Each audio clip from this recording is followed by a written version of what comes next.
I hope that we can avoid a complete meltdown, despite the title that you've chosen this year.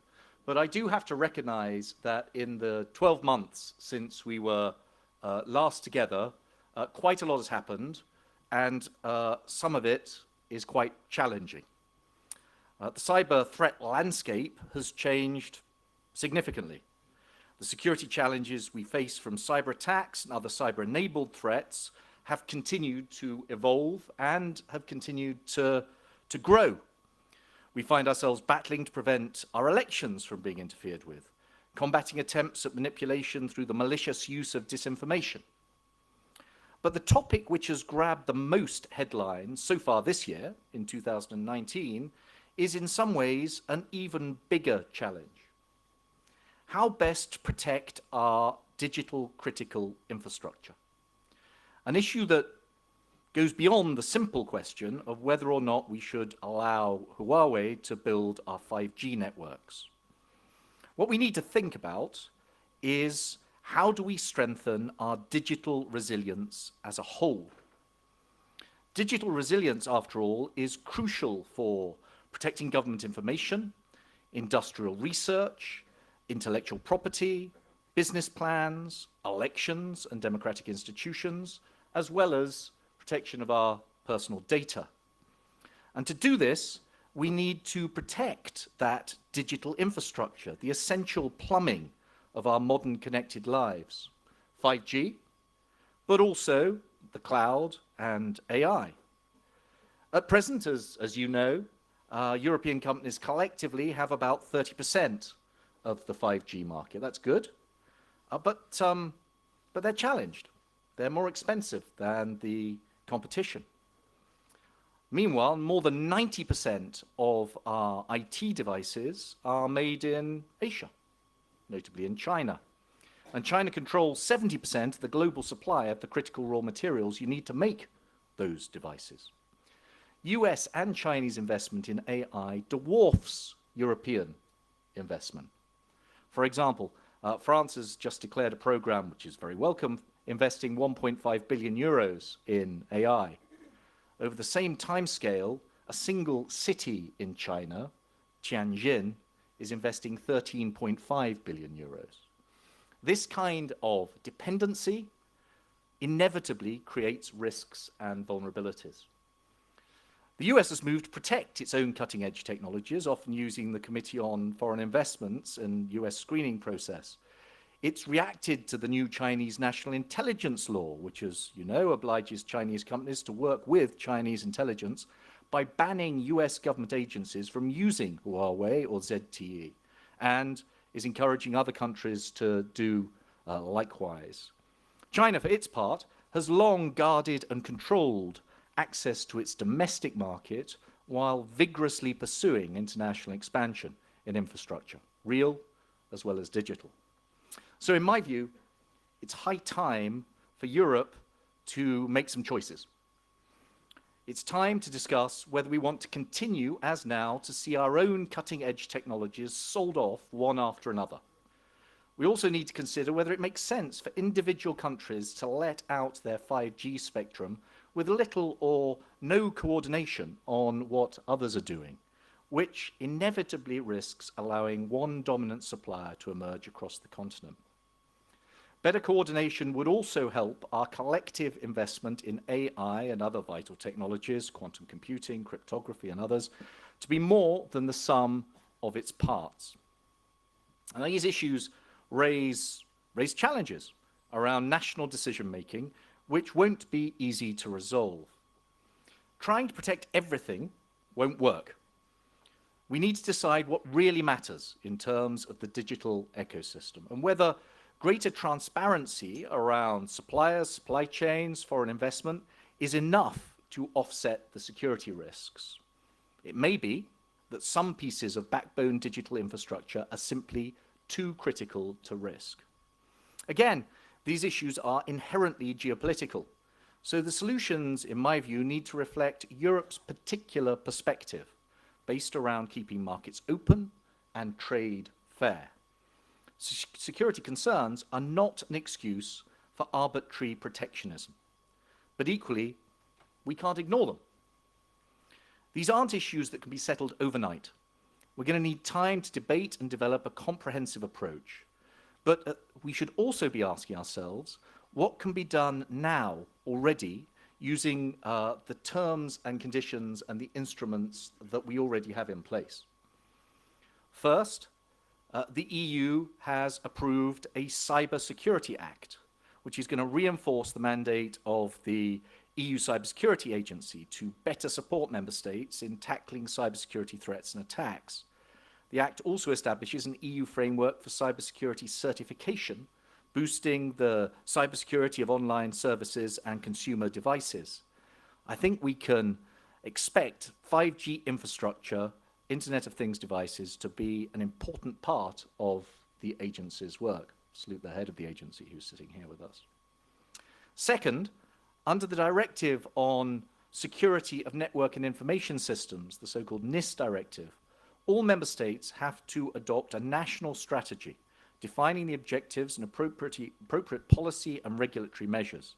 This includes designating at least one competent authority to monitor the application of the directive at national level and to nominate a point of contact to liaise and ensure cross-border cooperation across the European Union.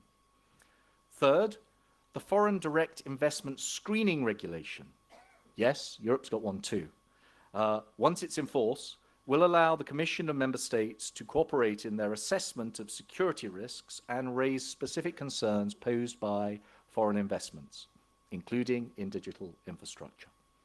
Fourth, the EU's rules on procurement, while they don't differentiate between EU and non-EU companies, do include a number of safeguards, including measures to protect essential security interests. Reciprocity is another key issue. The EU actively pursues new opportunities for European companies by ensuring reciprocity in international procurement markets. And while the rules don't cover the provision of communication networks, they do cover the equipment used to build those networks. Fifth, the European Electronic Communications Code, agreed last summer, will boost investment in very high capacity networks across the EU, including facilitating the rollout of 5G by making co-investment rules more predictable, promoting sustainable competition, and again, our security. These instruments give member states the opportunity, the scope to take action to better protect our critical digital infrastructure. But it also requires the political will to act. It's important that we're going to have to continue this discussion. We need to consider all of these elements if we're going to face up to this challenge. As far as the Commission is concerned, we will continue to push this agenda and work as closely as we can with the member states. Meanwhile, we're faced with some other challenges as well. The pernicious threat from the use of disinformation and the manipulation of data and behavior, particularly important in relation to the security of our elections and democratic processes. Malicious actors, both state and non-state, are increasingly using digital tools to seek to interfere in our democratic processes and to manipulate public opinion. The European Parliament elections are now just a few short months away, and I'm afraid they present a particularly tempting target. That's why we've called on the internet companies back in April last year to take urgent action through a voluntary code of practice. The code was eventually agreed in September, and we followed that up with an action plan on disinformation at the end of last year. In the longer term, we're going to need to do more to ensure media diversity and to build critical awareness. We're going to need to continue to improve media literacy, for example, through using tools like the NewsGuard browser, which utilizes a team of journalists to check the credibility of news media against a transparent list of criteria in order to give credible sites a green tick and potential sources of disinformation a red cross. It helps to give users a sense of the provenance of what it is that they are seeing. But we also need to look at other sorts of more immediate action. We need to see an improvement in how we detect and call out examples of disinformation. The Commission has something called the Stratcom Task Force that does that work. We're building something called the EU Hybrid Fusion Cell, which will reinforce it. We need to continue to reinforce our work with the member states. and we are building a new disinformation rapid alert system in advance of those European Parliament elections. And we need to see the internet platforms step up and make real progress on the commitments that they signed up to in the Code of Practice. Those commitments include urgent improvement in how adverts are placed online, greater transparency around sponsored content, rapid and effective identification and deletion of fake accounts, clearer rules around bots, though personally I don't know why we allow bots to circulate political information at all, more effective promotion of alternative narratives, greater clarity around how the algorithms are operating in the political space. All of this subject to independent oversight and audit.